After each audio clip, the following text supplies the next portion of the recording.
Eh bien bonjour à tous les amis, on se retrouve pour l'avant-match de Stade Rennais Paris Saint-Germain dimanche à 15 h, un horaire spécial, on n'est pas habitué, mais ça sera bien dimanche à 15 h les amis. Donc, j'espère que vous allez bien d'abord pour commencer. J'espère que vous avez digéré cette défaite de mardi soir face à Liverpool, au surlendemain de cette défaite. Moi, ça commence un petit peu à être digéré, ça commence à passer. Et je reste, pour ma part, optimiste envers Thomas Tuchel. Parce qu'il y a beaucoup de gens déjà qui commencent à lui tirer dessus en disant qu'il n'a su rien faire changer au sein du club. Attention les gars, on n'est pas sur FIFA. Le mec est arrivé il y a 2 mois, il ne peut pas en un claquement de doigts faire changer les choses. Il faut lui laisser du temps. Et moi je suis persuadé qu'avec Thomas Tuchel, on va faire des grandes choses. Je suis toujours optimiste et le meilleur est à venir, je l'espère et j'en suis convaincu. Bref, les amis, on va passer donc à la présentation du Stade Rennais, l'adversaire du jour. C'était ma petite parenthèse Tuchel. Donc, le Stade Rennais qui, pour moi, est un club qui risque d'être une surprise cette saison en Ligue 1. C'est un club mieux structuré ces derniers temps, plus régulier. Sabri Lamouchi est un très bon entraîneur. Il apporte du caractère à cette équipe. C'est un entraîneur qui aime le travail, qui aime le sérieux. C'est d'ailleurs, il a réussi là où beaucoup de coachs au Stade Rennais ont échoué, c'est-à-dire à faire retrouver la Coupe d'Europe au Stade Rennais, les gars, et ça c'est très important. Et je pense que le Stade Rennais va avoir son mot à dire dimanche. Ils vont nous rentrer dedans. Connaissant le caractère qu'impose un mec comme Lamouchi à son groupe, ils vont nous rentrer dedans. Ils ne vont pas nous faire de cadeaux.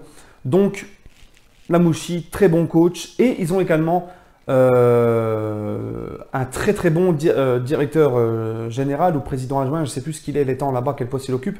Mais Olivier Létang, qui était nous, on le connaît bien, les Parisiens. Au PSG, il n'était pas exceptionnel, Olivier Létang, il faut dire ce qui est. Le PSG est un club trop gros pour lui. Mais là, franchement, au Stade Rennais, il fait de très très belles choses. Notamment, il a réussi à anticiper certains départs cette saison, à ramener des très bonnes recrues intelligentes au Stade Rennais. Le Stade Rennais qui a connu 2 départs majeurs cet été, celui de Gourcuff. Bon, c'est plus le même Gourcuff, régulièrement blessé, plus sur le déclin que sur la progression. Mais Wabi Kazri, qui était le meilleur buteur du Stade Rennais l'an passé, a quitté Rennes pour Saint-Etienne. Mais Olivier Létang a été malin. Il a réussi à ramener Hatem Ben Arfa gratuit, libre de tout contrat. Da Silva, défenseur central, qui était le patron de la défense de Caen l'année dernière, il est venu aussi gratuitement, fin de contrat. Mbaye Niang, qui a été prêté par le Torino. Alors Mbaye Niang, c'est un joueur qui était rempli d'espoir, etc., qui a une carrière un peu en chute libre, mais ça reste une très bonne recrue pour la Ligue 1 et pour le Stade Rennais. Et aussi l'arrivée de Clément Grenier, qui s'est très bien relancé l'année dernière avec Guingamp. Donc on voit vraiment que le Stade Rennais commence à être un peu plus sérieux, avec des recrues beaucoup plus intelligentes. Et moi, je suis persuadé que le Stade Rennais, je pense, pourrait être une grosse surprise cette saison en Ligue 1. D'ailleurs, je leur souhaite bonne chance ce soir. En Coupe d'Europe face à je ne sais plus quelle équipe, ils jouent contre une équipe un peu bizarre, mais je ne sais plus c'est qui. Bref, c'est la Ligue Europa quoi. En tout cas, le Stade Rennais actuellement, 5 journées de championnat, 9e avec 7 points, à 3 points du 3e, le LOSC, et de Marseille 2e. 2 victoires, 1 nul, 2 défaites. C'est le début de saison, c'est le temps que ça se fasse. La première journée, Rennes a été battue à Lille. Autre surprise de ce début de saison, 3-1. Rennes avait ensuite battu Angers à la 2e journée 1-0. Ensuite, ils ont été faire un très bon nul de partout au Vélodrome face à l'Olympique de Marseille. Rennes-Bordeaux 2-0 pour le Stade Rennais. Et Nice-Rennes, défaite, dernier match, donc défaite de Rennes à Nice, 2-1.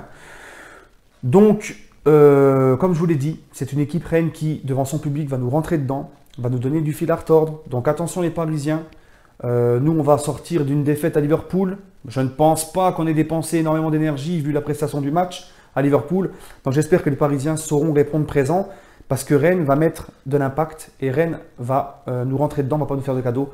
Donc les Parisiens, il va falloir sortir le couteau entre les dents et poser vos coronesses, les gars. Voilà. Et voir aussi comment cette équipe du PSG va sortir la tête de l'eau après une défaite, voir si elle a du caractère pour relever la tête. Voilà. Pour ma part, je pense que le groupe va être au complet à part Mbappé qui est suspendu. Donc voilà les gars, voilà tout simplement. Moi je pense, je vais mon petit pronostic, n'hésitez pas vous à donner votre pronostic en commentaire. Je pronostique un petit 2-0 pour le Paris Saint-Germain tranquillement, mais un match qui ne sera pas facile. Sur ce les amis, Je vous souhaite à tous une agréable journée et on se retrouvera demain pour le vendredi direct à 19 h. Je vous souhaite à tous une agréable journée et allez Paris!